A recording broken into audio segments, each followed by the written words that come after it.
What if we just suggest is true? You feel me? So how y'all just doing today? What y'all doing? You feel me? Y'all good? I hope y'all good. Today we have a new guest and a new album. You want to introduce yourself? Yes. Hello, everybody. My name is Maya. I am. Wait, do I say like I'm the chairwoman of VNC? Oh, okay. So, hello. My name is Maya. I am a freshman music education major, hailing from New York, and I serve as the chairwoman of VSU Fits. And okay.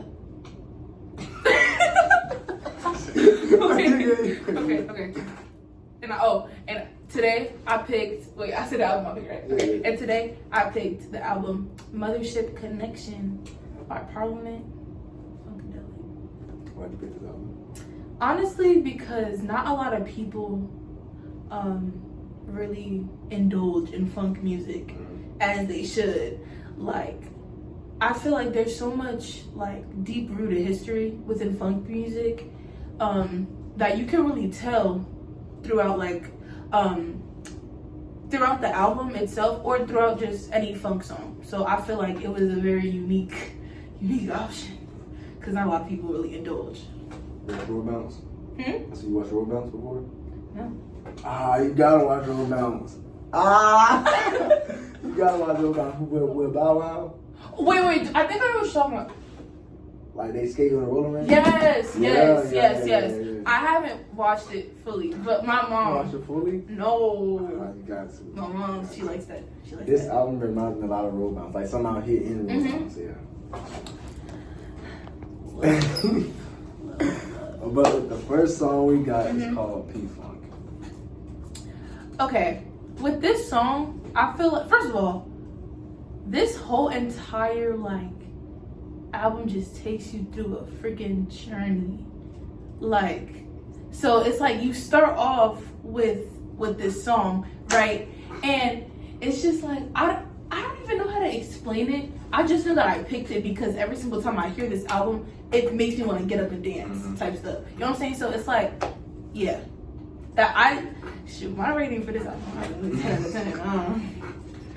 But what did you think of this? Because I ain't gonna lie. Alright, so this song, so it caught me off guard because the man started speaking, right? So the song reminds me a lot of, I don't know why, but Earth, Wind & Fire. Yes. It reminds me a lot of Earth, Wind & Fire. Like when I heard it, I imagined the outfits, the videos, everything about that Earth, Wind & Fire aesthetic within this song. Yeah.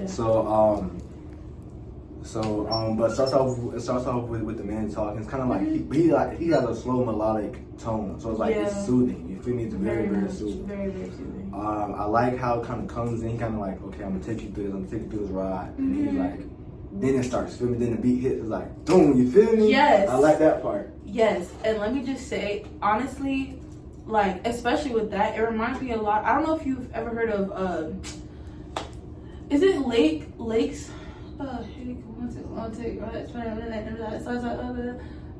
It's called Fantastic Voyage. It's another funk song by I think it's Landslide, something like that. But when it starts off with them rapping and a very funk type of thing, I don't know. It's like a story. But just for this whole song, the whole song is literally a story. So it starts off with them hey, come on, come along, it's alright, there's a party over there, there ain't no job. And then he goes I'm the captain, and he starts singing. It's just you slam, and then it's so good. It's so good, so good. Yeah, sorry. So then, I want to see this one, right? So with this one, it pretty much does exactly what you said. It was the first man started talking, and that was the first part. And then a jet named Lollipop came in, and he was like, "Let's go, jet! Come on, I'll take you with me." You feel me? Yes. So then, exactly that. So the beat is very the instruments is very upbeat. It's a very upbeat song. It really makes you want to get up and you feel me. It's just a long song. I'm not gonna hold you. It's very long. It's all 8 minutes long. That's why there's not that many songs on this album because the songs are lengthy. Very long. Every song they recorded it as if they was doing an actual performance. Yeah. Everything that you hear in the song, they did that and more in a performance. Okay, my grandpa, he went to an actual George Clinton, which is one of the lead singers of Parliament and Philadelphia. So he went to an actual George Clinton concert. And if you watch the videos, this man is still alive and he's still doing performances. and I want to go to one so bad. But he sits there and he does like I don't know how he manages to do all of the voice parts in one performance, and it's really only him. But he like I need you to watch one of his performances. Like he comes in with the full funk like outfit, like the fur. I know it's hot as hell on that stage. I mean, it was one outfit. He had a big fur coat on, a crazy hat, some tassels, some like boots, and like these bootcut jeans. And it was just like, dang, like you still doing this. A lot of the performers from back then had a great work ethic. Like a lot of like when I mean they could perform for hours and hours and hours and hours. And for barely any pay, you feel me? So like, it's very, very inspiring when you see people like that. Like especially like Cool in the Game, just perform for hours. You feel me? That was one of my like I introduced my little brothers to them. You feel me? 'Cause I just love their music. Yes, exactly that. And I feel like it comes from a deep root of like the Harlem Renaissance era, because mind you, like in certain clubs they had black people performing for no pay, but they were just doing it because we like to sing, we like to dance, we like to play instruments. So if we gonna do it, we're gonna do it to the best of our ability. And I feel like that was the mentality that everybody had back then, because it's like, okay, yeah, times are hard, but at least we could still play music.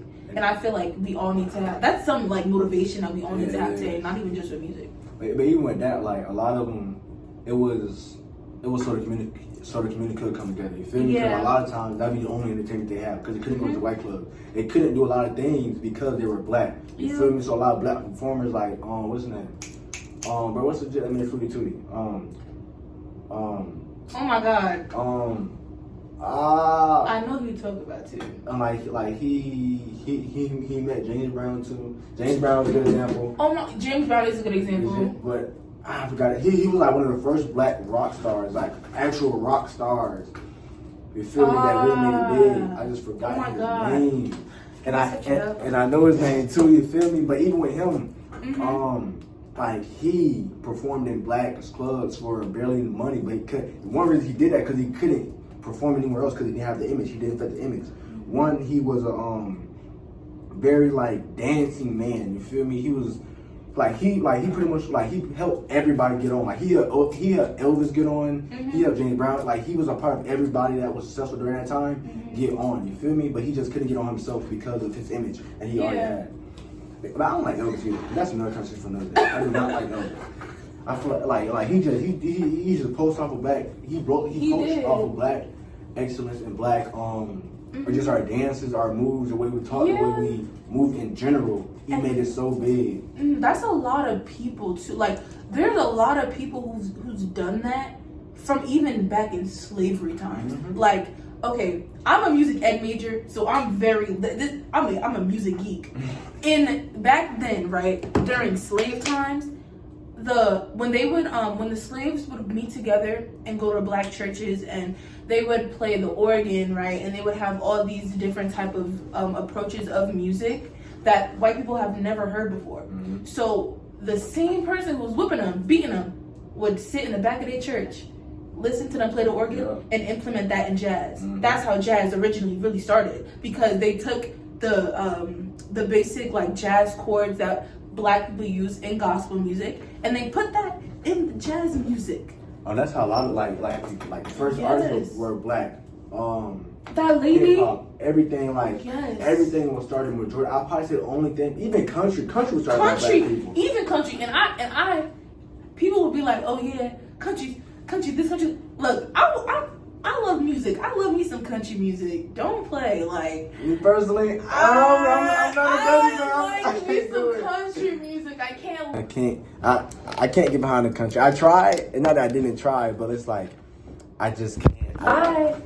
There was a point in my life where I wasn't allowed to listen to like a lot of like secular music, like rap music. I was allowed to listen to R&B and shit, but I wasn't allowed to listen to rap music. So I would be listening to gospel and country because I had a little radio station in my room. So I would always, I'd be in my room learning how to like try to learn how to line dance. Like I can't lie. Like I gained a respect for the country artists. I could never sing on a country beat. I couldn't.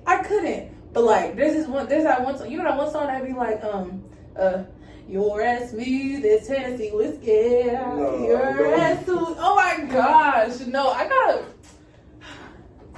Like pretty much I grew up like my mom ain't want to listen to no rap music, no cuss music. Mm-hmm. You feel me? Mm-hmm. But, like she loved R&B, but the R&B she got love was so like sexual, and I'm like, Mm-hmm. just say that I'm listening to a different part. You feel me? Yeah. But I could listen to no like she made me listen to Kid Bop, no lie, for years until I'm so serious. Okay. Like one time I was like 14, 15, and I was over her house and she caught me listening to bad music. She's like, can I tell you? See, you're trying to be grown. You don't listen to all these cuss words. I'm so serious.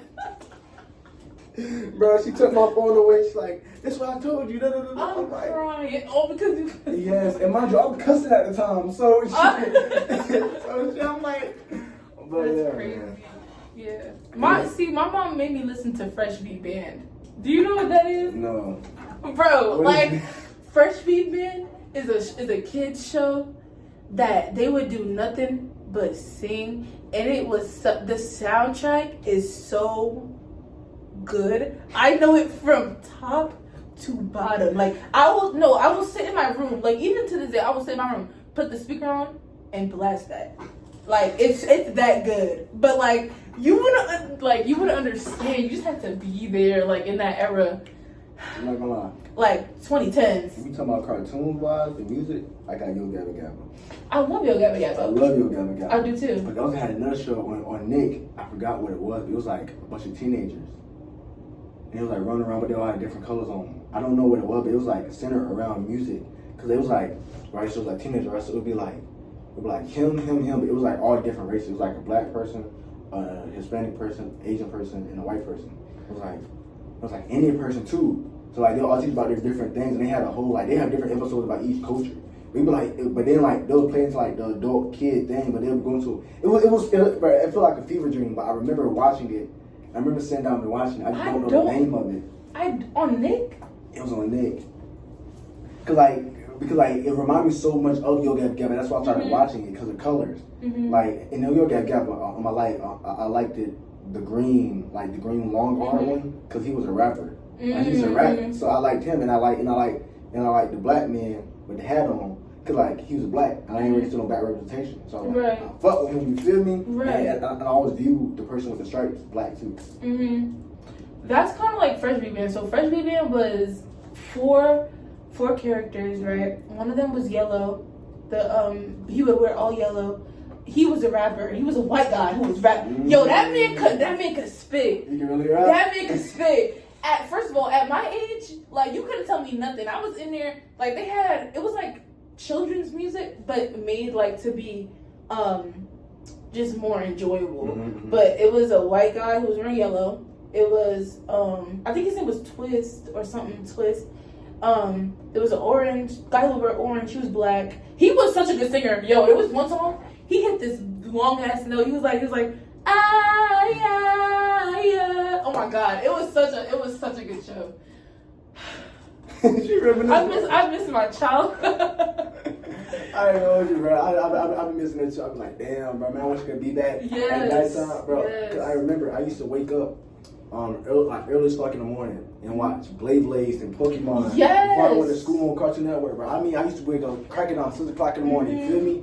My mom said, "Get up." I'm already up. You feel? I'm Coach got out of eating cereal. That's so crazy. For me, it was Nick at Night. I love me some Nick at Night. Bro, I was not allowed to watch it. I was banned from Nick at Night. Are you serious? I was so serious. Me and my mom would watch Nick at Night together. Bro, she thought Friends was a devil. She thought the only time I was on watching Nick at Night was early in the morning, and the only thing I was on was George Lopez. But other than that, my mom did not let me watch any type of Nick at Night. Like one time it came on, she was like, "Turn that motherfucking TV off." I told you about watching that. Go to bed. Go to bed. Bro, don't even talk about Adult Swim. Oh my god. Oh my goodness. No, because one time, because Dragon Ball Z would come on Adult Swim, Mm-hmm. so I would sit there and watch it sometimes. She came in, she said, "And what do you watch?" I said, "Oh no, Dragon Ball Z." She's like, "What is that on?" I was like, "What's on Cartoon Network?" Like Cartoon Network not on this late much, like 10 o'clock. Mm-hmm. It's like, "I know you're watching no Adult Swim. Give me that TV." But I'd be like, it wasn't like no small TV. It was like one of those big old TVs, Oh my like with the God. big backs. But Are you serious? Did she take it out? Took it. She a bloody fan mom. Took it in her room. I'm crying. What? Alright. Wow. Yeah, fam. Yeah, man. But I just be laughing at stuff like that, though. For sure. Oh, banana. Little Richard. That's Wait. Little Richard. Yo, I would always watch like him perform. There was this other. Okay. Like, see, I love old music, and I love to like just indulge. Like Harry Belafonte. I don't know what that is. Oh my gosh, Harry Belafonte. He's an old like Caribbean artist, but he made that. Oh my gosh, daylight. Do you know the song was like Deo, daylight coming. Oh yeah. No, Yes, no, he no, made no. that song. Okay. So he has other songs that he made. Like, oh my gosh, Coconut Woman was my stuff. I love that song. Is so good. No. That's what you're gonna listen to next. Some Harry Belafonte. Yes, but I love overall like old artists. I love it. The history. I went through a really big Ray Charles phase, like within the last 2 years. Like, spam legit every single. Cause I found out about him, he was blind. I was like, that's kind of wrong. You feel me? Yes. And then, bro, I just went through a big phase, and I was like, this shit was really like stepping on them. Yes. As a blind man, you As feel a me? blind As a man, blind he was man. over there. And like, look. Yo, it was just something. It's just something. Something about that. I did like the first time I seen it. I was like, "What is he doing?" He's feel me? That beat. I'm like, "Okay, go ahead." And then Hit the road, Jack, yeah. and don't you come back no more, no more. But I ain't gonna hold you, fam. I ain't gonna lie. The way because I did watch the documentary, and the way that he came about that song, I was like, "Damn." Yeah. And the thing is, the thing I love about old music is that there's a story behind everything. So much passion. You feel me? That's honestly with like a lot of any genre of music back in the day. That's what all that, like, even with classical music, because being in the choir, I have to sing a lot of classical music. But there's certain songs that were made, like Beethoven, right? Beethoven, he was deaf and he was going deaf and blind, right? So his last song, he wasn't able to hear it be played at all. This composer, his name is Jake Runestad, he made a song called "A Silence Haunts Me," and it's Beethoven's last song revamped into a choir piece. And one thing about composers, they're very specific about what they want in that piece. So in that piece, like, there's a lot going on. It's a big storyline, but to sum everything up, "A Silence Haunts Me" is basically about Beethoven losing his hearing, and the last song that Beethoven wrote, he revamped it into a choir piece and made it so that, like, the audience is basically Beethoven, right? And the illusion is that the audience is losing their hearing. So, like, at the end, it's like, the lyrics are "and be well," and you keep getting quieter and quieter and quieter to a lip sync. And in the score, it says, before you perform it, tell the audience, don't clap at any point in time. And at the end, when it says "be well" and it keeps getting quieter and quieter and quieter, it gives the illusion to the audience that they're losing your hearing. So it's like, "Be well, be well." I like that. And like, we was lip syncing for at least another 3 minutes, and you could like hear people in the audience crying, sniffling. Like, there's a story behind everything, and then when you do the deep dive, it's like music is so passionate. Even though today is not what it was, it's still very passionate. Every song, like, I'm not gonna say every song, but a lot of songs have deep meanings behind it. You feel me? And even with rappers and things like that, like for one instance, Young Nace, you feel me? I mean, from Jacksonville, Florida, from my hometown. The song "Pain," like his 3 brothers died. He was there when they died, and he was the only one that survived. How much pain that was, and then the fact that he was thrown in jail like in the hospital bed fighting for life, and they had cuffs on him. You feel what I'm saying? He sung about all that, and it's so much bigger than just drill or just like the street scene. It's how it affected him mentally, and then even emotionally, like losing your brother. Mind you, like I lost my sister recently. If I lost my dog Mari and my son at the same time, and then my cousin at the same time, like all in the same place at the same time, because of something I was in, because of something I was committed to, I could not live with myself. I promise you. He like just seeing him go through day-to-day life and still be able to because people diss his brothers every day, and to say that you set your brothers up to be sacrificed for your music career, that can hurt a man so much. That the fact that he was able to put it into his music and make something out of himself was just like, it's different than see. You know what I'm saying? It shows that even though I went through something, it's not the end of the world. I'm gonna still bounce back. I'm gonna still be able to do what I have to do and be on my shit. You see what I'm saying? And I think if the song, if you don't even know what the song is about, it could also mean something to you. You know what I'm saying? Like, even with songs that people see as like pointless, like, okay, I don't know what this song is about, but it's like when you deep dive into because songs are poetry. They really are. Like, if you deep dive into a song that you really like and you're like, oh shit, like, exactly, this is what, you know, like, it's so very, very powerful, and that's what I admire about music. And that's why I chose to study it. Even though people hate on drill has a lot of passion in it and has a lot of anger in it. Drill is so angry, because you gotta realize a lot of these people lost their brothers, lost their cousins, lost their mom, lost their dad to the person that they dissing. You feel me? So like J-Dot, but he lost his brother Rollo. You see what I'm saying? Or like his like it's just so much passion, but it's so much anger behind it. So that's the way that they let their anger out. Yeah. So how did they have that outlet? Like even with King Von, friend White died. That man tells a story. He tells a story in every song. You feel me? That's and I be invested. Don't realize, like, his friend White died on his birthday. Yeah, like you know how mentally fucked up you will be if your best friend died on your birthday. You feel me? Over some shit that you wasn't even in the streets. He got shot. You feel me? Then in front of you, watch him take his last breath. So that's going to turn you into something. So all the pain, everything he rapped about was straight anger, was straight, and then also his home situation. A lot of y'all got to understand, people that rap about this stuff didn't come from good lives. They came from the trench. They came from the mud. They came from the dirt. You feel me? Look at Chicago. Like I'm not trying to hate on Chicago, but that's I wait. Oh my god, that's some shit. I ain't gonna hold you. I'm not gonna hold you. We had a 3-hour layover in Chicago from Cali over spring break because we went to California for a competition, or not a competition, a collab with UCLA. Why was the air brown? Bro, like I'm looking out the window. I'm like, I don't see clearly. I can't see.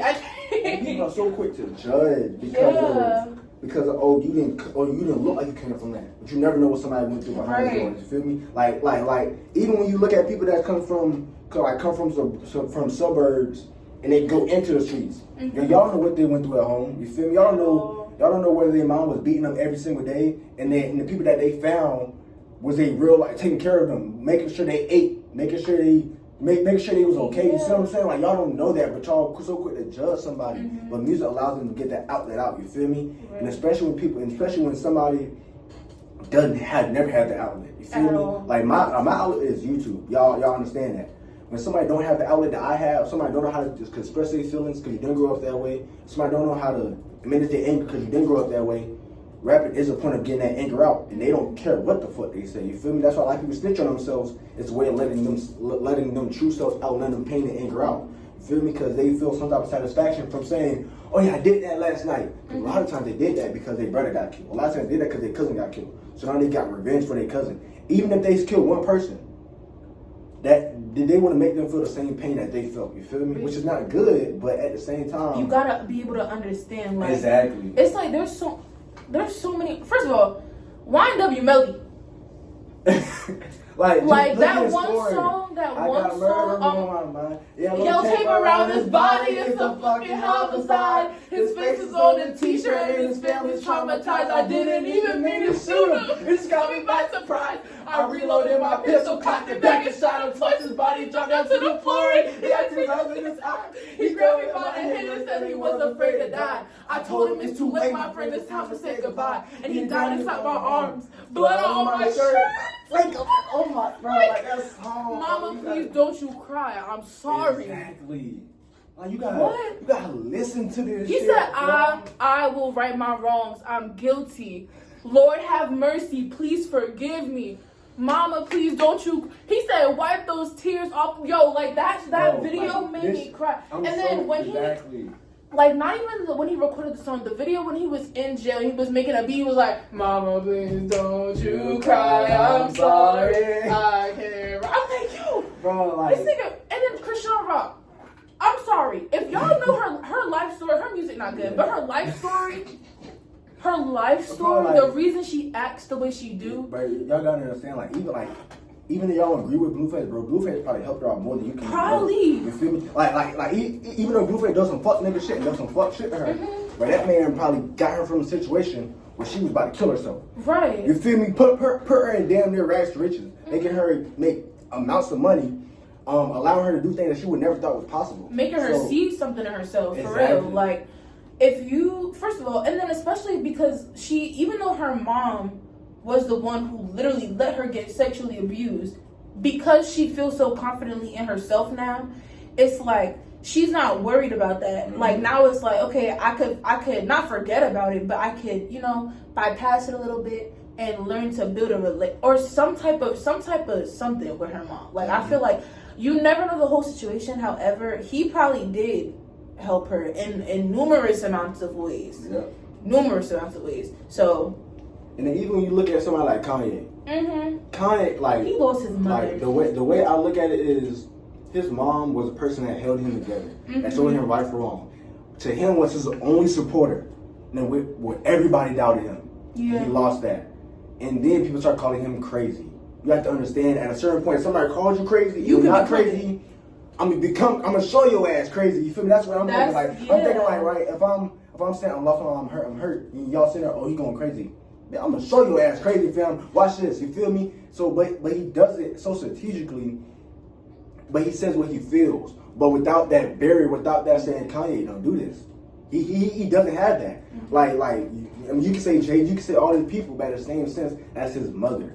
You feel me? Yeah, and then in the song, if y'all ever listen to the song Roses, like that's my favorite song of ever Kanye. He talks about his grandma dying, about her being in the hospital, and about the nurse asking for an autograph. But then his grandma had a disease, but Matt Johnson had the same disease, but because she was a librarian, that didn't mean shit. And you feel me? He pours her heart out, and I feel like a lot of people don't like even the whole late registration album. Mm-hmm. That album itself, he storytells. Kanye's an amazing artist. I don't listen to the new stuff because he went away from God and stuff like that. So that's just me personally. Mm-hmm. But with that, it's just so much pain and anger behind his music, but it's so much happiness. And I made it. You feel me? I made it to the point. He's definitely a lyricist. Exactly. And I feel like that shows a lot in his old music. And you could, if you listen to that man's whole catalog, right, from beginning to after his mom passed, you hear the change and you hear the anger inside of his music. You hear when he just stops caring. You hear it, and it's like music is literally a cry for help sometimes. It really is. It really is. And a lot of people really bypass that. It'd be hard to be hard. Listen to what the fuck these niggas is saying to you. Even Rod Wave, for example. Oh my god, I hate all the Rod Wave haters. Pray for Love, fam. My favorite motherfucking album. I love Rod. I love Rod Wave. Because, don't wrong. In my opinion, he is a little bit too sad. He's been sad for so long. It's you feel me? It's 7 albums. Come on now, be a little bit happy. But just the pain he's speaking of, bro, you gotta realize the struggle that he went through, fam. Yeah. People that grew up just a harsh environment, and especially in Florida. You feel me? Because when you look at it, Florida's not a good environment to grow up in, especially Jacksonville, especially where I don't know where he grew up in, but you feel me? Just in that environment, bro. He learned, you know how to cook crack, you know how to sell drugs. You feel me? It's so much pain and anger, and so much nigga, you ain't gonna do shit. Nigga, like, you did all this work for 12 years and everybody told you that you weren't gonna be shit. Look, now you selling donuts. You feel what I'm saying? Like, that's so much to a man mentally, and then y'all gotta think about their parents' situation. A lot of people don't have parents. Especially in these type of generations. Like, people do have parents, but their parents are so messed up that they messed their kids up. Right. You feel me? Like, bro, like, all right, for example, right, so say you're my mom and you say something that's gonna hurt me, right? And she's gonna stay with me for life, especially because I'm a boy. And you have to realize, for the first woman figure and the first woman ideal of woman you have is your mother, whether you want to admit it or not. So whatever your mom said to you is going to hit way time harder than what some girl say to you, right? You feel me? Because if some girl call me ugly, I'm like, all right, cool. If my mom call me ugly, like, damn, you made me. Is that like, I'm mad? Like, what the fuck? Like, you feel me? Like, I'm gonna say, she say, bitch, you dumb as fuck. Your mom say, you a dumb ass nigga.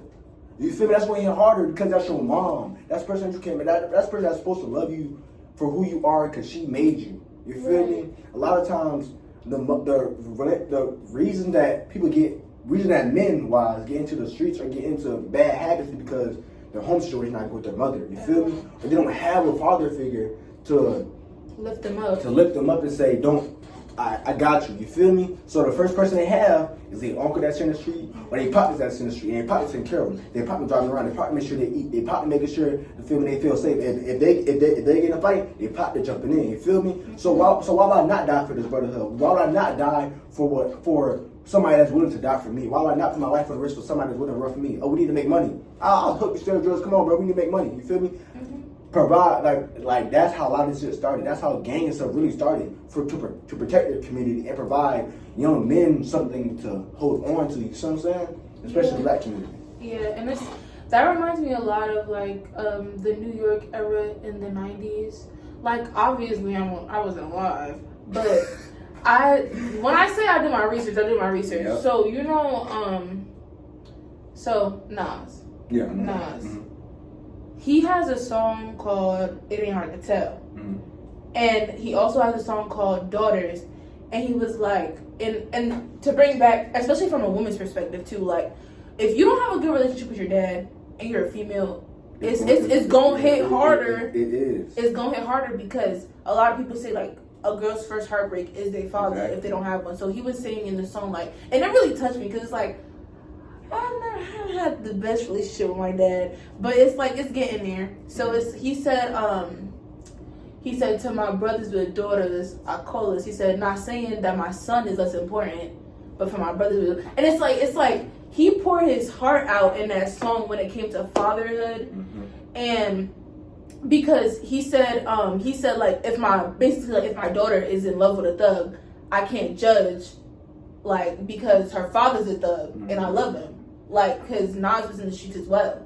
So it just goes to show that, like, society definitely plays a huge part in, like, everything. I can talk about black, and in the same time, black people for hours, fam. Like, I mean, like, I didn't do real research on people putting the black families out and putting men into prison. Yes. And, like, I didn't, like, bro, like, y'all have to understand this was planned, fam. The reason that the mothers, and the reason that it is the way it now is the black community, because they put the fathers out, they put everybody out.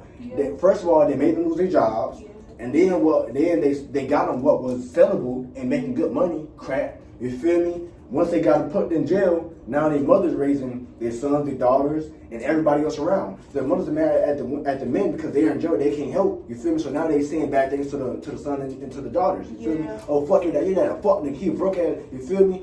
So now the daughters growing up, man, fuck my dad. They treating any other men like how they mother treat their dad. The son saying, oh, my mom said this, so fuck my mom because she's talking so bad. You feel me? This is how everything started. So now when the dads came back, and now when the young men got older, when the young women got older, now they pretty much grew up hating each other because of what their mom told them, because of what happened with their dad. So now we have what we have now. Now we have men calling women bitches. Now we have all this shit. Now we have all these like things that where it wasn't like that. The black community, I'm telling you, the black community used to be so strong because we had to. You feel me? We literally had to stick together unless or we was gonna get picked off. You feel me? Like we are now. But y'all gotta think about it.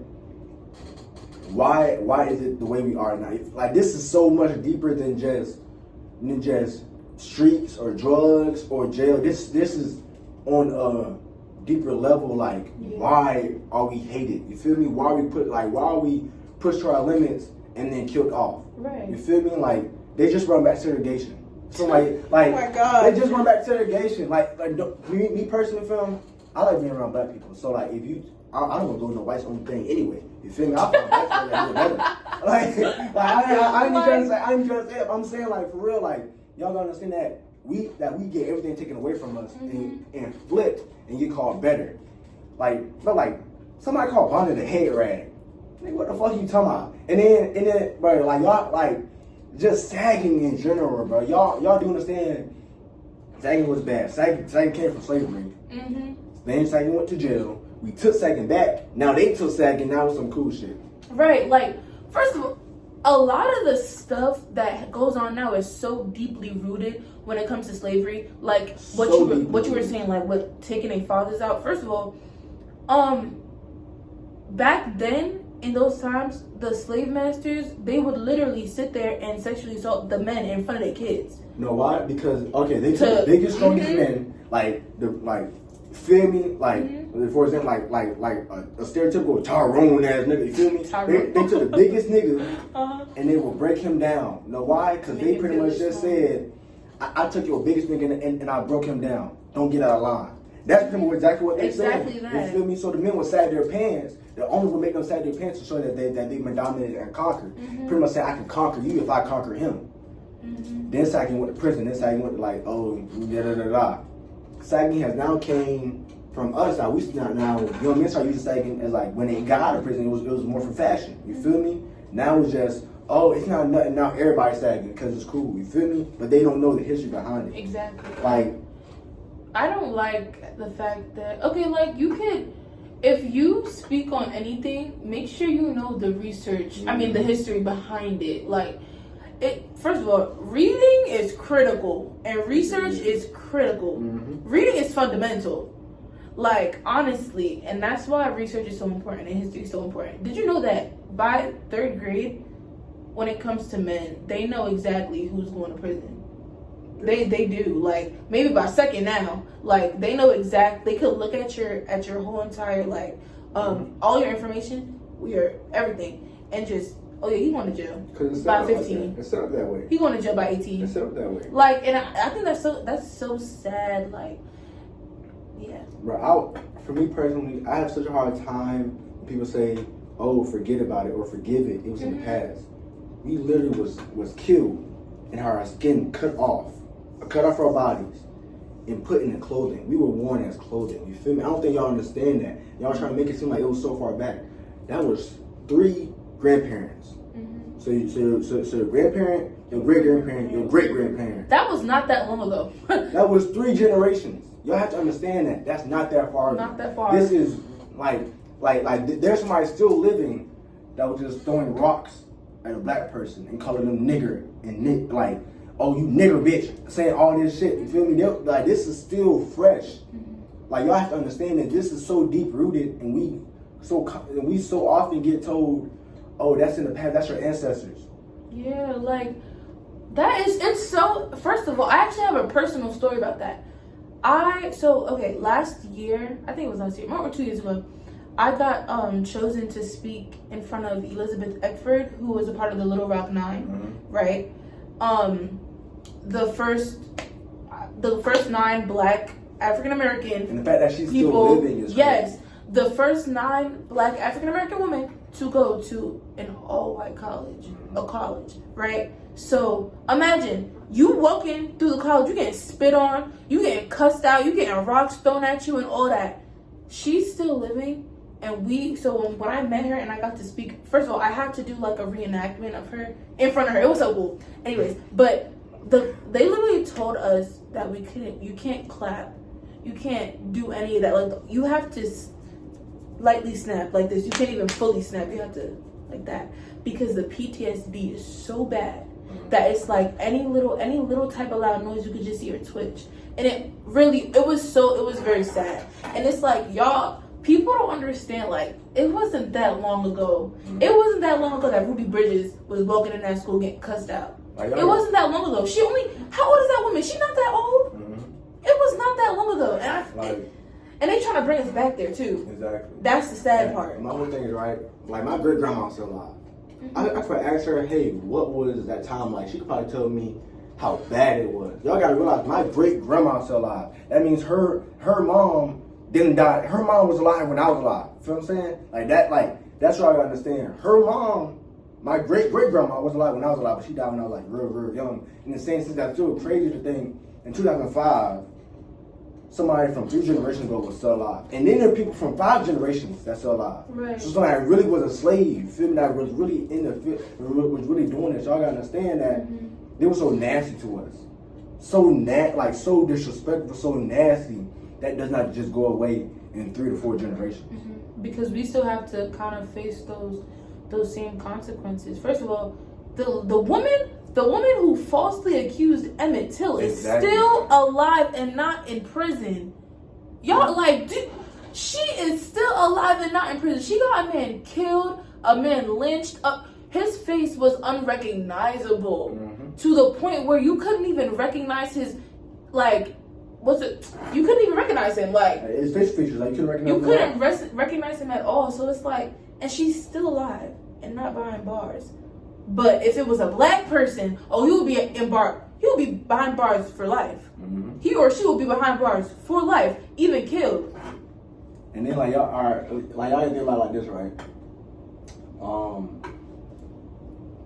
Imagine her mother taught her, and she taught somebody else. They would be 20-some years old. They finna go in the 30s. You feel me? They're not old, brother. All right. So say somebody great grandma, right? Great grandma teaches the great grandma racism. The great grandma teaches the great grandma racism. They teach their daughter or their son racism. They teach their kid racism. You feel me? That's right now. So this does not just go away because they just banished slavery or just because they banned segregation. No, they're still being taught these things. This stuff is still fresh, and a lot of people don't understand that. Fresh and especially if you go down south. Tough. Nigga, I'm from Florida and Louisiana. Feel me? If you go down to Louisiana, you want some bullshit. Now there is some more cool people in Louisiana, but in the end of the day, if you go in the rural areas, in a countryside, then you better not go there at nighttime. You know why? They're gonna lynch your ass. They're gonna shoot your ass. Bro, they're so disrespectful. You can't say nothing back because if you get thrown in jail, you're going to be in jail. There's no getting out of jail. If you're going down in a racist town, you're not getting out of jail. Because whatever you do, you can't fight back. You can't make any sort of movements.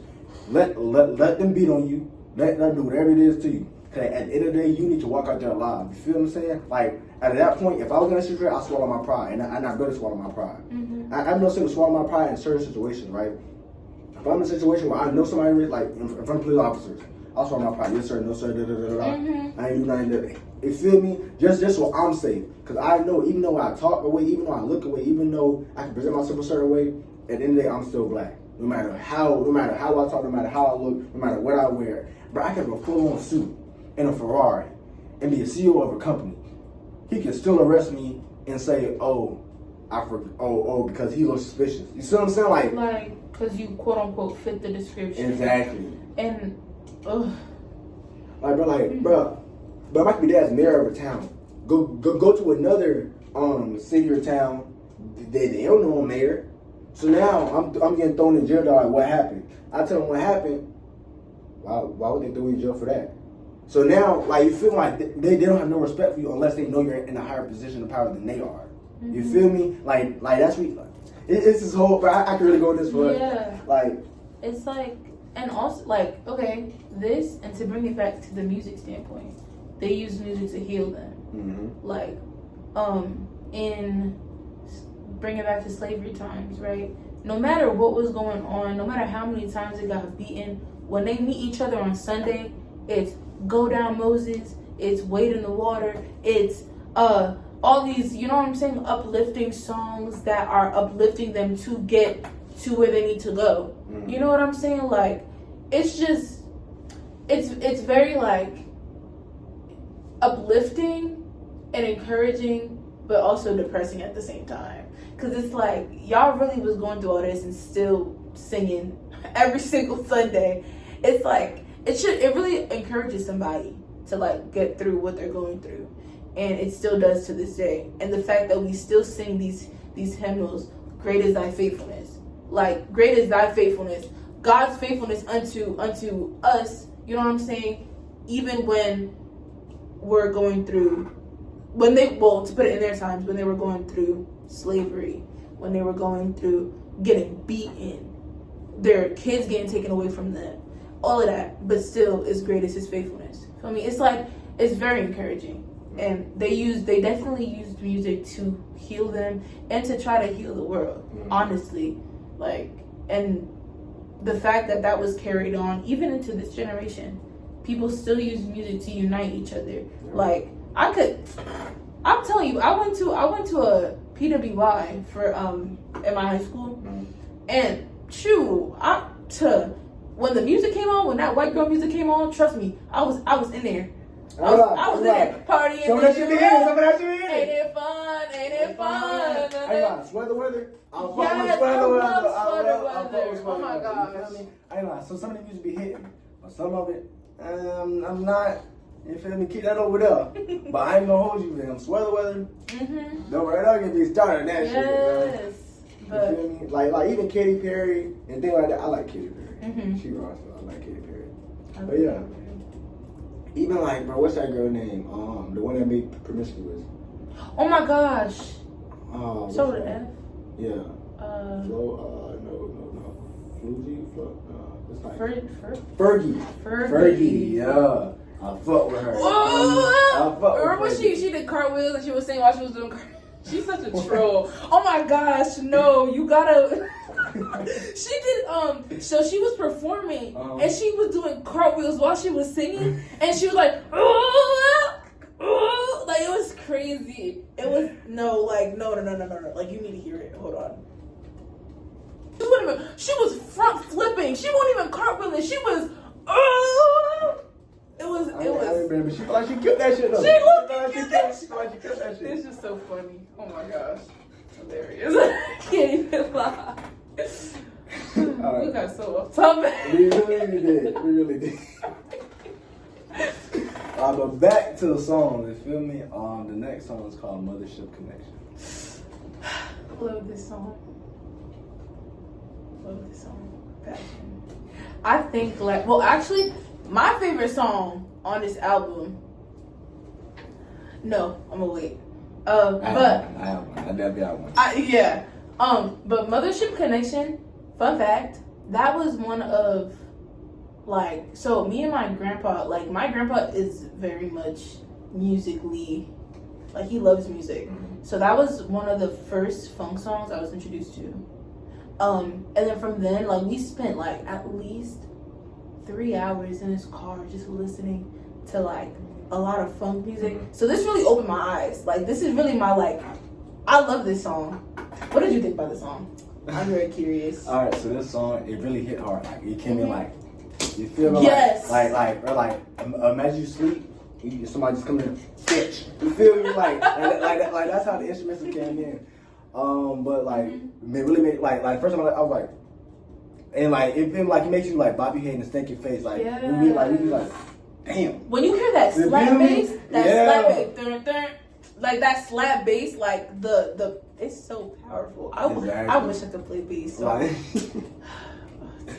But the man is still talking in this one. I think he talks a little bit more in this one. He does the last one.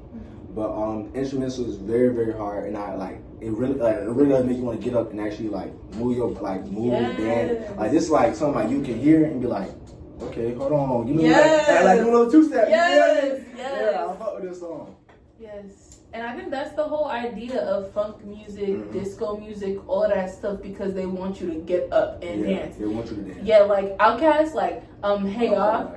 Y'all don't really hit me. I just want to dance. Yes, yes. And yes.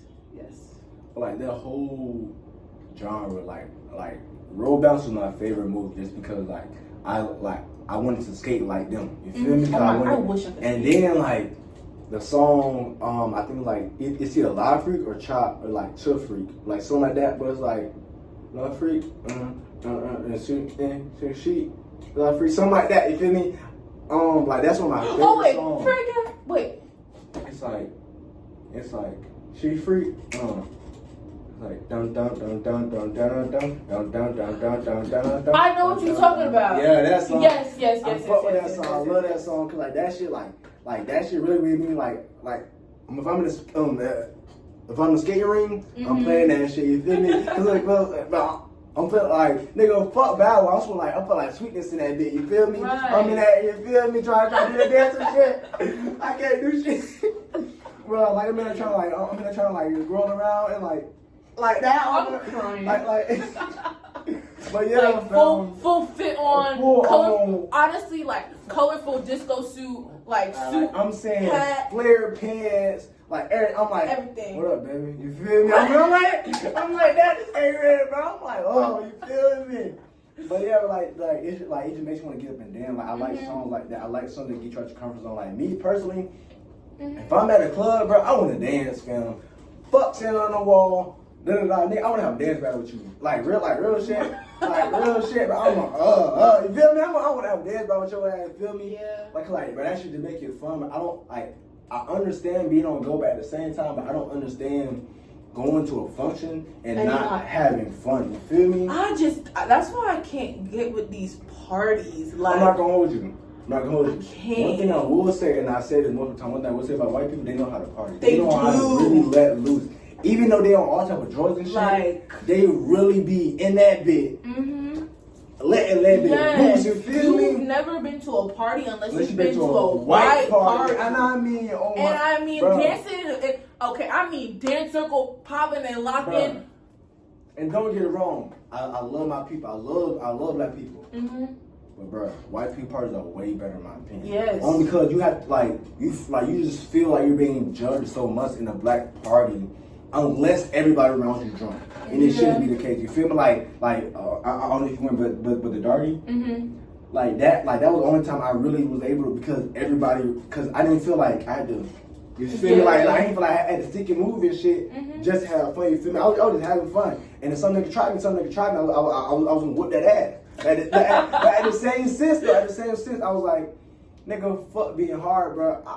I know I can defend myself to a certain extent, bro. So I'm gonna have fun, and fuck nigga try me, you feel me? Right. In the same sense, bro, like, I just want to dance, you feel me? Like, and I don't want to have to be around a bunch of niggas protecting me just to have fun, you feel me? And I feel like parties are really only for women because they can have the most fun. Whatever it is, you feel me? They can twerk, they can do whatever it is. But like me personally, I don't even want to see a bunch of twerking. Like, that's what I'm saying. I'd rather see you dance. Like, don't get me wrong, is this cool? Like when you first see it, ass, you feel me? It's cool, but in the same sense, bro, if you seen it every single party, they playing the same shit every single party. Same thing. And all you see is twerk, ass, the same thing. Nigga, get out my face. I'm looking for the whole, like, I'm done. I'm done. Now when the boogie song come on with the bop shit, yeah. Hey, bro, somebody better grab my shirt, nigga. I'm in that bitch. You feel me? Somebody better hold me up, bro. I'm hitting that motherfucker, boy. When I go out, film, if I'm not the person that's supposed to be on the lookout, nigga, I'm gonna have fun. Right. You feel me? Like, I'm gonna have fun. Nigga, just take care of me the same way I'll take care of you, fam. Like, just watch out for me, watch my back. Yeah. If somebody come out trying to rob me, I'm gonna sit their ass too. You see what I'm saying? Like, be able to have fun with me. But I don't want to be around people that is so stuck up that they can't have fun. Cause I've been around those people before, and that shit is not like it's not like fun. It's so draining. Not only to yourself, but to everybody else around you. You feel me? And like at that point, bro, why am I paying $20 to get in the party? Right. You know, first of all, I ain't paying no fucking money. First of all, like, I just walked in that bit. But why am I paying $20 to get in a party and motherfucking I'm standing around looking at people, you feel me? And then on top of that, like, niggas will go there and mean mug you and won't talk to no women, won't talk to no females. Like, did you come here for me, nigga? At that point, like, nigga, you gay? Nigga, you cool? You feel me? I mean, if you is, that's on you, but I'm not. You feel me? Talk like me personally, bro. If I go to a party and I'm not with a woman, I'm not talking to a woman, I'm not. You feel me? I have no idea. I'm gonna try and get endeavored with a woman just because that's who I am. Feel me? I am a man. I like women. You see what I'm saying? I'm not gonna go to the party and look at men and just keep looking at men. Nigga, fuck y'all. What the fuck y'all gonna do to me? I don't like y'all. You see what I'm saying? So I be like, but I be sitting in my head, nigga, what the fuck? Or why you keep looking at me? Right. Like I be like, Bro, I really think some of these niggas, like, do they like me? Like, are they trying to shoot at me? Like, I mean, there are a lot of deals. Like, bro, like, I be clutching my pearls. I'm like, I'm not. Clutching my pearls. I'm not, like, don't come for me, Jared. You feel me? I'm like, stick ass. I don't know where you at. I don't know what you. You feel me right there? You feel me? I might got to do it to you. See what I'm saying? I'm crying. Like, I might got to turn that punch real quick. See what I'm saying? Something quick. Take this watch off. Put it around my knuckle. Bow. Hit you real quick. Hit you. Bow. Just bow. You feel me? Real quick. You've never okay. Honestly, I love white parties, but Caribbean people know how to party. Let me just say, my family's Honduran, and I grew up around reggae music, dancehall, soca music, all of that. Every genre of music you could think of, I grew up around it. Mm-hmm. So my cousin's wedding, she's so Honduran and like something else. But anyways, it was so good. They was playing soca music, and me personally, when I hear some soca music or some like Caribbean music, I'm gonna get up and if I hear like something I could dance to or like actually dance, like my best friend Shay, she could actually dance. Like she could dance. So if we go to a Sweet 16, like when it was Sweet 16 season, we was in every Sweet 16 in the middle of the dance floor. Awesome. They would play Are y'all crash parties? Huh? Y'all crash parties? I ain't gonna lie, I wanna do that. I wanna do that. Cause bro, I'm telling you, like, bro, I'm such a good actor when it comes to that shit. You feel me? I'm like, oh yeah, I know Janice. Yeah, I used to play with her kid back in the day. You feel me? But I'm so good. I'll be in that bit, but making friends and shit. Like, who is that? Like, do you know him? Like, and then they speak to Janice. Do you know him? No. I'm like, Janice, remember me? Oh yeah. Like. Nah, but that's with the bride. Not the bride, but that's with the party girl. Where not, girl?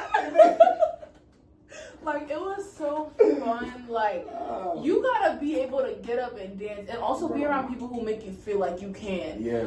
And that's like my biggest thing. Like, yesterday, oh my God, we were at the True Foundation Wildin' Out event. Mm-hmm. And like, at first, I was like, yes. And at first, I was like, all right, like, y'all, okay, it's kind of dry. But they started playing Moment of Truth from Let It Shine. I got my ass up. I said, can I do it? And then somebody today came up to me and Chick-fil-A was like, you did your shit yesterday. I said, huh? I forgot I did that. And then I got embarrassed. I'm like, I just got up and rapped in front of a bunch of people. If I went there, me and my homegirl, she Roxy. I'm like the that you thought you had was for another guy. Well, I'm the other guy. Like, why would that be? Oh my God, I was in there like, here we go again. Prepare to meet your end. Just like you on Facebook, you have 0 friends. You're a loser. You ain't even kiss a girl. You write her love letters. I buy ice and pearls. So how you like me now? Even Roxanne's in the background. I'm saying, wow, niggas got style. I'm on the gold chain. If you don't ever I quit your back dancing like an extra on Soul Train. I see your mommy and your daddy in the front row. They must be embarrassed for you, bro. You not a real MC. You should quit hip hop. Now be a good busboy and go get your mama. If you don't want to battle, you a snake with that. Like, I know. I ain't gonna lie. I did not like that verse. Cause like I felt what Truth? Yeah, I felt Blank, like Blank. I felt Blank had that verse. I think Blank had that verse. He said, no, his second verse was so hard. You should rock pigtails in a skirt. You shaking in your boots. Are your feelings getting hurt? Well, maybe I should hurt more than your feelings. Maybe I should rip the roof off the theater ceiling. Maybe you should start kneeling. His eyes are getting misty. You're so whack. If you was me, you couldn't diss me. Kissy, Roxanne, did you miss me? I take her out to dinner after I've eaten this pipsqueak. And when we on vacation, I let her house sit. Here's a couple bucks by yourself about her outfit. Nigga threw money at your ass. And then Truth try to come and give the money back. Oh, you can't do that. Nigga threw money in your face. That was so disrespectful, bro. But what Big Boy say? You hit me in my face with goddamn money. That was so boy. Oh my God, bro, that shit as a kid, I never understood why Truth won that shit. You feel me? Fuck no. You know what? It was so Disney. You don't have a stack of cash or a flashy pad. I saw you last week driving a taxi cab. Like his verse was good, but I think with Bling, like he had so much emotion. He said, Bling was a rapper. Truth was just a rapper. You feel me? Talking about like you gonna expose him. I would have said, bitch, you right, nigga, and I still whooped your ass. Like what the fuck? Like hell, nah. Boy, bro, I was so pissed off. Like that shit was real. I ain't gonna lie, that show was my go-to movie, and then also motherfucking Karate Kid, like the black one. I love Karate Kid. Never say never. Bro, oh my God. I used to be Justin Bieber staying when I was legit. I never thought that I could walk through fire. I never thought that I could feel the burn. Wait, and there's just no turning back. When your heart's under attack, no, and I'll give everything I have. It's my destiny. I will never say never, never, never. I will fight you forever. Make it right. Whenever you run me down, I wanna stay on the ground. Pick it up, pick it up, pick it up, pick it up, up. Never say never. I can handle it. Hold up, I can handle it. Now he's bigger than me, taller than me, and he's older than me, and stronger than me, and his arms a little bit longer than me, but he ain't on the JV side of me. I ain't trying to shoot, and he's trying to solve the girl. No pun intended, was raised by the power. Oh, you know it's real. Go ahead. Wait, no. Gotta be the best, man. I'm the flyest and the lion that conquer the giant. That's all. Boy, I love that motherfucking song, bro. I like that whole movie, bro. I love that movie. I can watch that movie like I really can over and over again. It was so good. It really was. Like that's one of my favorite movies ever. It's crazy. Like, and honestly speaking, that movie is me, but like with like environment wise, like the change of environments, because he went from where he was at. What would China? He was at Detroit. He went from Detroit to China. That's crazy. Ain't no lick of Chinese. You feel me? Then got his ass whooped when he first got there. But still ended up taking a nigga bitch. Exactly. That nigga bitch. Ooh. Bro, that shit. Nigga, how you that was nigga, crazy. how you whoop somebody ass little bitch still going? Oh, nigga, he dying. Oh my mom, he dying. Hell nah. And then the thing was, guess what, bro? The nigga knew her family, and she still chose him over him. Still. Oh, you feel me? And that's then, crazy. And then the thing was, right? Guess what? Nigga went to her dad's crib saying, "Please, man, bro." She made me a promise, and guess what? Her dad let her go. Like that means the dad didn't even like you anyway. Like he didn't like you anyway. You feel me? That movie, the plot was so good. Plot was so good, bro. Like. And it's such, bro. I don't know. It's such an underrated movie film. Yes. Like, bro. Like, I'm gonna hold your lottery ticket too. You ever watch Lottery Ticket? No. Lottery Ticket. You gotta watch Lottery Ticket. Okay. With Bow Wow. Not ringing a bell. You gotta watch Lottery Ticket, bro. Okay. You gotta watch Lottery Ticket. You gotta watch Lottery Ticket and Roll Bounce. I'm not gonna lie. Bow Wow should have kept acting. He should have kept acting, in my opinion. Bro. He was an amazing actor. Bro, we got off topic again. Alright. So the next song is called Unfunky UFO. Oh my god. I could say that this was not my least favorite, but my least listened to on this album. I feel like all the other ones stuck out to me. And this one, it's like, I'm gonna still let it play. But like, this was like my least listened to song, honestly. But it was still, not to say it wasn't good though, because I still messed with it. I'm still messed with this whole entire album. But honestly, this was one of those songs where it's like, okay, I'm gonna play. I'm gonna just nod my head and Alright, so like this song reminded me a lot of Shy Freak in the beginning, like a lot. Like I kept hearing it when they was playing. The song is very upbeat and very fast paced. I would definitely play this like it would definitely play at a club back in the day, like a disco club. You feel me? It would be like, for sure. You feel me? Like on that type of shit. On that. You feel me? On that booger sugar, that pure cocaine. You feel me? I'm not gonna hold you. On that booger sugar.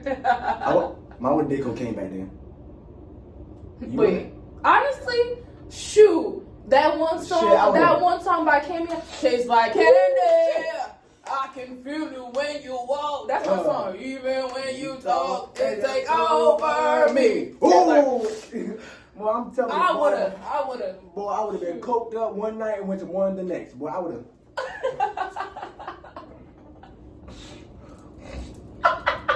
Woo, shit, let's go. I'm crying. I hit that bit. What's up, playing with me, man? Well, I love Rick James. Man, I would have been in that. That just reminded me of Rick James. Do you know about the? I think it was it Eddie Murphy? What? He did like a parody or like a story time about Rick James and Prince. It was like a whole skit, and he was like reenacting Rick James when his, oh my gosh, like okay, now that's something that you have to watch. I'm gonna send it to you. It's so good. It's hilarious. But it was basically talking about Rick James and Prince and how the drama between Rick James and Prince, and like it was just one scene in there where he was reenacting Rick James like sniffing coke, and that's what that reminded me of. Cause hair back and all, he was like. Boy, hell yeah, boy, you gotta throw your foot up. Oh, shit. Woo. Come on, girl, let's go. I'm crying. I'm telling you, but I would have been on that shit, boy. You couldn't tell me. Not a damn. And guess what? Bill bottom pants on and everything, tight ass shirt on. Ooh, boy, unbuttoned. Man, I would have been on that.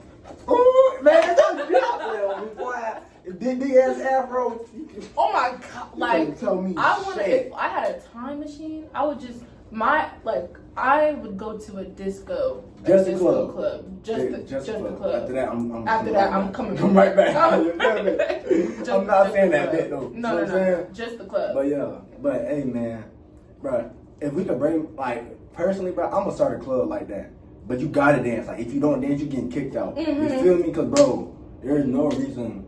Like, I understand, right? You going to the club for women, but bro, get your ass off the floor and dance, fam. Like, do some weird shit. Like, come on now. Like, nigga, do the worm or some shit. Nigga, I respect you want to do the worm or some shit, but like, me personally, if I'm a girl and I see a nigga doing the worm, matter of fact, bro, you earn that shit. Here you go. Go ahead. Like, talk your shit. You feel me? I'm crying. Like, literally that. My friend Jalen, at every gym jam that we've ever went to, like, even before I knew the nigga, I would just see his ass in there dancing like nobody is watching. Like, and I mean, that's like my best friend now. But Vice, this nigga be at every function on his shit just dancing.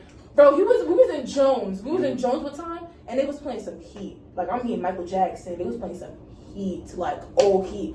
And he got up in the middle of Jones and just started dancing.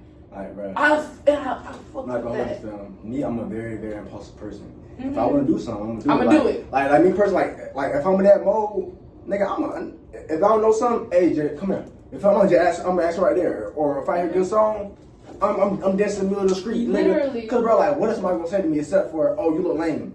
Okay, fuck you, bitch. Like, pussy asshole. You feel what the fuck you gonna do about it? You gonna come here about it? No, bro. You just saying it because you want to talk. You feel me? Right. Like, and then, but then somebody can see me and I'll say, that shit raw as fuck. And how about the car start dancing with me? So now I got a whole, you feel me? A whole, bro, like, bro, exactly that. Step up 3.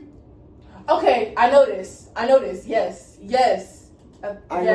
Moose was the best motherfucking dancer. For sure. On all the mother, I don't care what nobody say, bro. Bro. From day one, you feel me?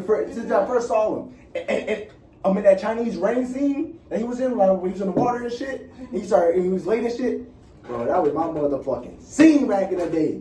And You Got Served. You ever watch You Got Served? I've seen it maybe like once or twice. I'm not a movie person. That was my shit, bro. And then, I was a dance movie fiend. You feel me? You Got Served. Step Up. I'm telling you, you and Jalen would get along. I'm saying, like he love him some dance movies. This man will sit here and reenact the whole entire Michael Jackson experience. I got a weed too, boy. I'm on that shit. Okay, I'm gonna tell him because he's been feeding to play. Bro, I got a we with that, and then I got the hip hop experience. I just spent hip hop experience too. He could sit there and dance that too. Bro, I never heard of the hip hop experience. You never heard of it until he put it on YouTube and started doing all the dances. I'm telling you, fam. But right, excuse me, I'm not trying to offend nobody, but when it was like stepping on the mountain and shit, and it was like, we got the theta, bro, that shit right now. Boy, I was saying that shit as a kid. I ran in the grocery store. I started yelling that shit. But my dad, like, yo, we got. And he'll look back like, what the fuck? And then, and one time my lady said, "Are you okay?" I said, "We got that theta." Like, what is that? Are you okay? I said, "Woo, woo, woo, boom," and I am like, I'll jump back and I'll just fall on the ground, and I just lay there like, ah. Like you did song. Bro, I was on that shit, man. I love me a good old okay. First of all, I could sit there and watch like dancing scenes all day. I really can. Especially like in the 2010s 2010s era like of Disney movies. That was my stuff. I can't dance. Well, I could bust a little two-step, but I can't dance, and I used to wish I could dance like that. And it would be so like fun to watch because like you could feel the energy through like the scenes. But that's exactly how I feel with even with listening to music. Like you could just imagine how they was dancing. You could just imagine it. You got something again. All right, so the next song. The next song, hold on. It says Super Groovealistic Pro is fun. It's a very long name. This one is a very long title. Some. But just know it's super pro something. Super pro something. Super Groovealistic Pro Sci Function. Yeah. And that, the film is so, what do you think of that song? Like the title catches me off guard. But honestly speaking, like, this is another one of those songs where, for me, where I'm just like, okay, I could listen to an album and have like my select songs that I like listen to and like I'm indulging in, you know. But this is another one of those songs where I just listen to it and I'm like just grooving, honestly. Like it's just one of those. And this is why I love this album so much, because I can listen to it and just time will pass and I don't even realize what time it is. Like I'm just like, it feels like, again, like a story. But honestly, I like this song. I give it like a 7.9. That's what I think about this song. Alright, so this song starts off very slow than the other ones, not as fast. Not as fast. At all. It's like a slight building, so you can hear like a ding, ding, ding. I do like the instrumental. It is very sci-fi theme. It's like a very like alien thing, like aliens came down, they start playing and shit. You feel me? So I do like that aspect of the song. I do like the song overall, but it's not my favorite song. But the next song is called Handcuffs.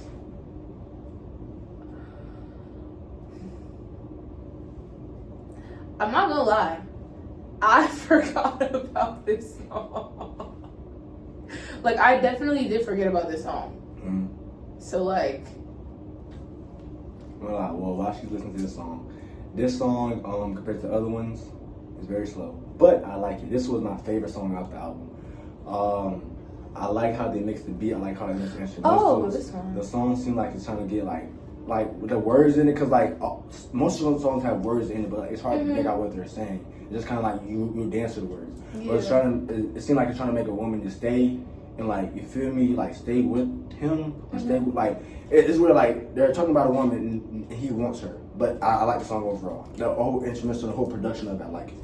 A lot of times with Parliament, I love the instrumentation, because that's a style of like okay, like the trumpets in the beginning, like that's something you wouldn't really hear in that time, for real. So I feel like with this song, even it is a lot more slower paced, but it sounds like something that it's for me like the instrumentation and like every type of, I don't know how, not a sequence, but every single type of style they use so many different types of styles in music, which makes it funky. So I feel like, especially with this song, you can really hear the instrumentation and the versatility of Parliament. So, yes. The next is called Give Up the Funk. It's my shit. It's your shit. It's my shit. I love this song. So like, I want to be able to watch them perform this song. Like, I wish I was like there so I could see them perform this song. Like, how it starts, it's very like, you know, you just getting started, you know what I'm saying? But then when it kicks up to that, we want the funk, you gotta have that funk, it's so good. And then the ad libs when like, turn this one out. Oh my god, this one, 10 out of 10. So I do like the song. I like the beginning voice. I wish he would have kept that in more. Yeah. I like how like he went into it. Only thing I wish they kind of like would have. I don't know, for me personally, it got repetitive because it sounded like the first and the second song that they did. So like, I was like, damn, this shit kind of like, it's not a bad song, but it's just like, I feel like I already heard it. I low-key wish they would have put this on first. Yeah. Because, like, I don't know, this was like one of the other songs I was also introduced to when it came to funk music, and this was one of like my favorite songs ever. So I low-key wish they would have put this like first. I feel like that would have saved it because it would have brought like, I don't know, I feel like it would have just been like, okay, is you feel me? Like I feel like if they would have played the first song and changed with this song, it wouldn't have been as repetitive. Yeah. As this one feels. You know what I'm saying? And I feel like it would have been like, it would have been a great introduction to the story they were trying to tell. Like, especially in the beginning when he just starts off with that and the bass and how the bass comes in is so good. And it also reminds me of this other group called Wild Cherry. They were a white funk group, and they have a song that's called "Play That Funky Music, White Boy." It's so good. It's such a good song. But it also, that's another example of